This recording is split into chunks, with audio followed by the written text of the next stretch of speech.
ముందర షార్ట్‌లో surjective function, constant function, range function గురించి ఎక్స్‌ప్లెయిన్ చేశాను. దానికి సంబంధించిన సమ్స్ కూడా ఆ షార్ట్ యొక్క కామెంట్ సెక్షన్‌లో పిన్ చేశాను. ఒకసారి చూడండి. అలాగే ఇప్పుడు ఇంజెక్టివ్ ఫంక్షన్ గురించి అండ్ బైజంక్షన్ ఫంక్షన్ గురించి ఈ షార్ట్‌లో డిస్కస్ చేద్దాం. దీనికి సంబంధించిన సమ్స్ కూడా నేను నెక్స్ట్ వీడియోలో అప్లోడ్ చేస్తాను. అప్లోడ్ చేసిన తర్వాత ఈ షార్ట్‌కి కామెంట్ సెక్షన్‌లో పిన్ చేస్తాను. ఒకసారి చెక్ చేద్దురు గాని. ఇంజెక్షన్ ఫంక్షన్ అంటేనే 1 ఫంక్షన్. మనం డిస్కస్ చేసిన సబ్జెక్టివ్ ఫంక్షన్‌ని ఆన్ టు ఫంక్షన్ అంటారు. ఇంజెక్టివ్ ఫంక్షన్ అంటే ఏం లేదు, జస్ట్ మన function F from A to be అని తీసుకుంటాం. అది ఇంజెక్టివ్ ఫంక్షన్ అవ్వాలి అంటే ఈ తీసుకున్న ఫంక్షన్లో ఎఫ్ అనేది ఫంక్షన్, ఏ అనేది domain or input values, B అనేది కోడొమైన్ ఆర్ అవుట్పుట్ వాల్యూస్ మనం ఎలాగైనా పిలవచ్చు. మనం తీసుకున్న ఇన్పుట్ వాల్యూస్ ఏ విలువ తీసుకున్న ఇన్పుట్లో దానికి వేరే అవుట్పుట్స్ ఉండాలి. వేరే అవుట్పుట్స్ అంటే వేరే కోడొమైన్స్ ఉండాలి. దానిని ఇంజెక్టివ్ ఫంక్షన్ అని అంటారు.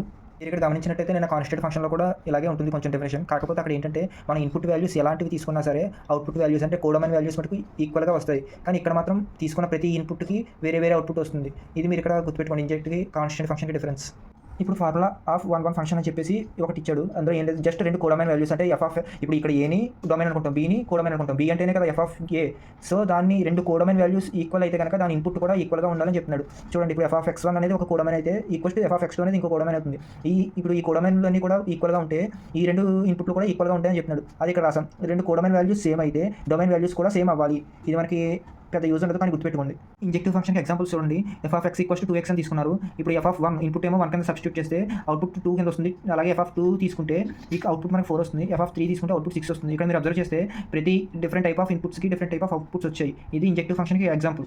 మీరు ఇక్కడ కన్ఫ్యూజ్ అవ్వకుండా సబ్జెక్టివ్ ఫంక్షన్ని, రేంజ్ ఫంక్షన్ని, కాన్స్టెంట్ ఫంక్షన్ని, ఇంజెక్టివ్ ఫంక్షన్ని ఎలా ఐడెంటిఫై చేయాలో చెప్తాను చూడండి. సబ్జెక్టివ్ ఫంక్షన్లో డొమైన్ అండ్ కోడొమైన్ 2 వాడేస్తాడు. అక్కడ ఉన్న ప్రతి కోడొమైన్లో ఖచ్చితంగా డొమైన్ ఏదో ఒక దాంతో రిలేషన్లో ఉండాలి. అది సబ్జెక్షన్ ఫంక్షన్ అవుతుంది. ఇదైతే రేంజ్ ఫంక్షన్ అయితే కనుక మనకి ఓన్లీ డొమైన్ ఒకటి ఇస్తాడు, అంటే ఏ వాల్యూ ఒకటి ఇస్తాడు.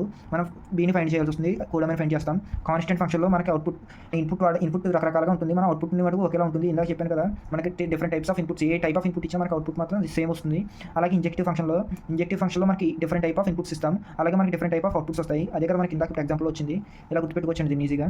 నెక్స్ట్ బైజంక్షన్ ఫంక్షన్ అండి. బైజంక్షన్ ఫంక్షన్ అంటే ఏం లేదండి, ఒక ఫంక్షన్ ఎట్ ఏ టైం ఒకే సమయంలో ఒకే టైంలో ఈ టైము ఇంజంక్షన్ని, ఆ టైము సబ్జంక్షన్ని రెండింటిని సాటిస్ఫై చేయగలిగితే దాన్ని బైజంక్షన్ ఫంక్షన్ అంటారండి.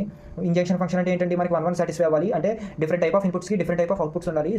సబ్జెక్టివ్ ఫంక్షన్ అంటే ఏం లేదండి, జస్ట్ మనకున్న డొమైన్ అండ్ కోడొమైన్ వాల్యూస్లో కోడొమైన్లో ఉన్న ప్రతి వాల్యూ కూడా డొమైన్తో ఏదో ఒక రిలేషన్లో ఉండాలండి.